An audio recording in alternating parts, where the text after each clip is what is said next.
Just good morning, everybody. Let me just adjust some things. There you go. Good to be with you today.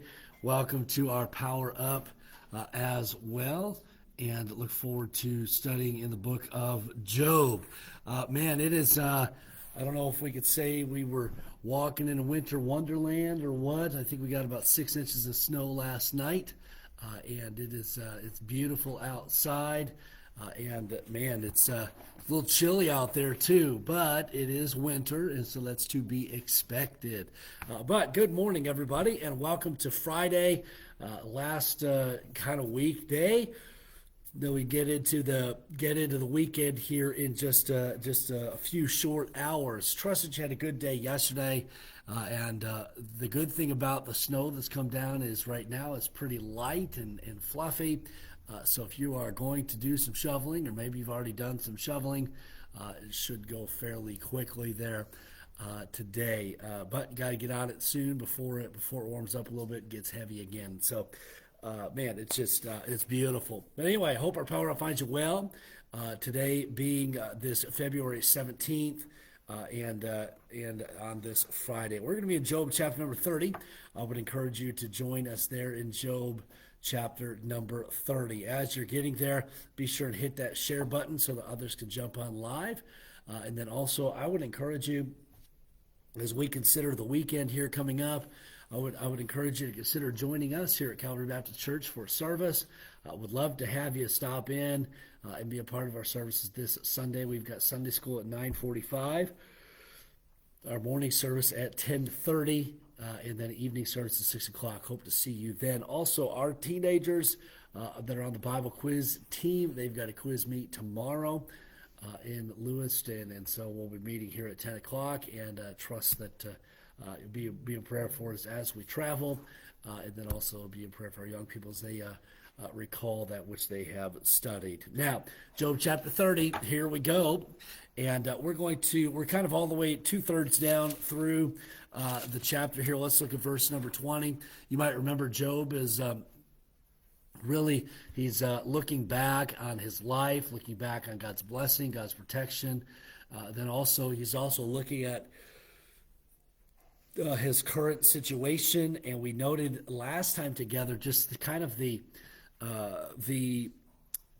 how he's suffering physically, obviously, how he's suffering emotionally, and even mentally as he goes through this trial that he is experiencing. And we see here now that he's talking to really the only one that can see him through. He's talking to God here.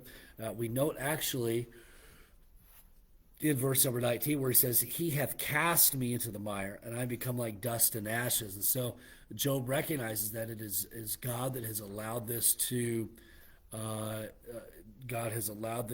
happen in his life, and this trial that he is going through, and he recognizes that it is God, and not that God is judging him for anything, but that God is the one that is controlling his situation and allowing it to happen. And that's an important place to be in, I believe, because not only has God allowed this to happen in Job's life, I believe that Job also recognizes that it is God that will see him through.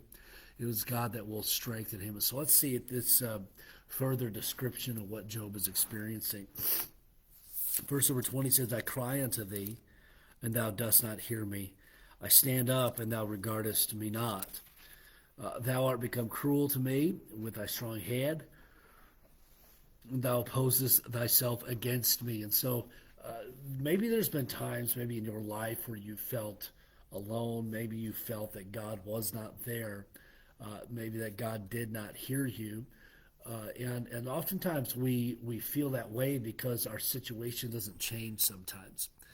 And sometimes even our situation gets maybe worse. And it's important for us to remember that God does hear us. It's important for us to remember that God is there. And sometimes our situations are less than pleasant, but that doesn't mean that God isn't there. So let's continue to trust. Let's not despair, but rather let's continue to look to the Lord in the midst of those trials. Look at verse number 22. Thou liftest me up to the wind. Thou causest me to ride upon it, and dissolvest my substance. And we know that which he had acquired in this life is now gone. For I know that thou wilt bring me to death, and to the house appointed for all living. Job knows that it's appointed unto man once to die, and his time will come. And only God knows that, and only God knows the future for us, and the reality of the fact that we are human beings, that we are alive today, presents also another reality that one day we will pass from this life. And the challenge for us as we consider that is, are we ready for the day when we stand before the Lord? Are we ready for that? That's the challenge for us. Now, verse number 24, howbeit, he will not stretch out his hand to the grave, though they cry in his destruction. Did not I weep for him that was in trouble? Was not my soul grieved for the good, or for the poor? When I looked for good, then evil came unto me. When I waited for light, there came darkness. Job once again says, hey, I used to be the guy that would look to others. I used to be the guy that would try to help other people out in their life who are going through heartache, who are going through difficulty, and now I find myself in that same spot. And he says, man, when I looked for good, evil came unto me. When I waited for light, there came darkness. And we see that his situation has got progressively worse, as we note how the attack that has come upon his wealth and his servants, then even his family, and then even his health. And so we see it just progressively got worse. He says, verse 27, my bowels boiled and rested not.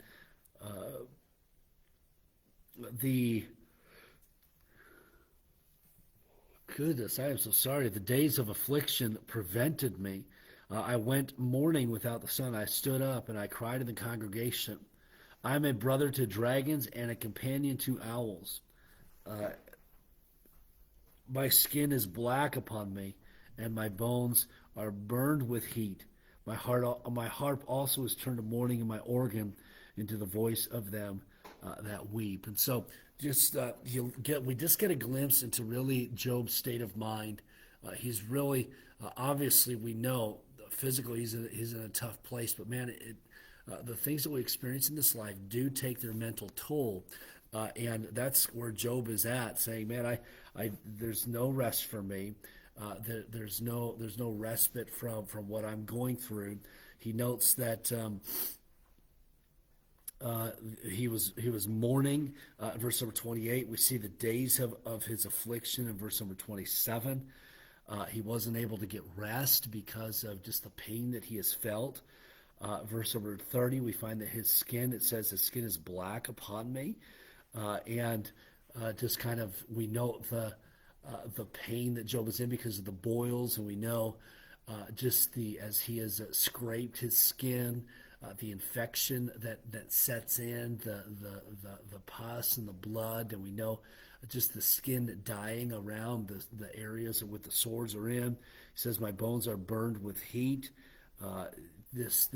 Because of the infection that he probably has, he's probably got a fever, and that which comes along with the fever, probably the chills, getting really hot, really cold, as we see here.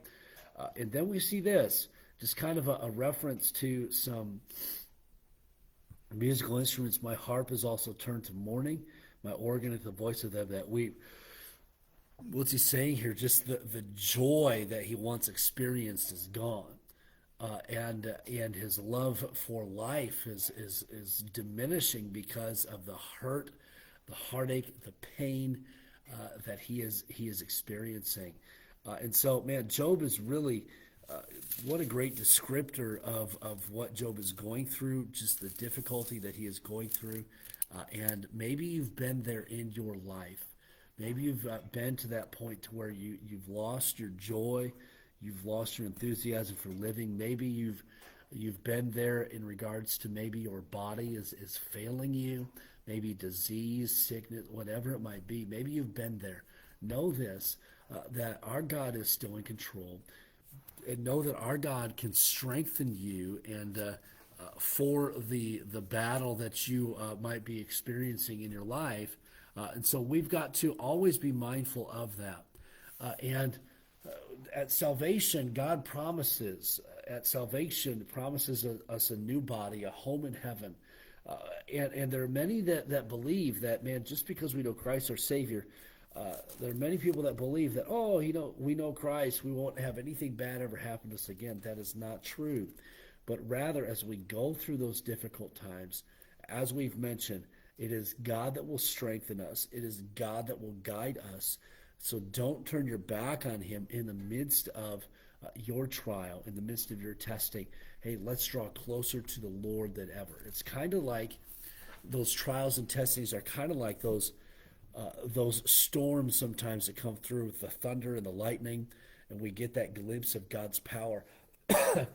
But what happens with young children sometimes when the thunder is loud and maybe right overhead, the lightning is flashing and all of that, it can be a little intimidating and scary. And so what happens with little children is oftentimes they will come to their parents, seeking their parents to protect them from the storm, and they find great safety.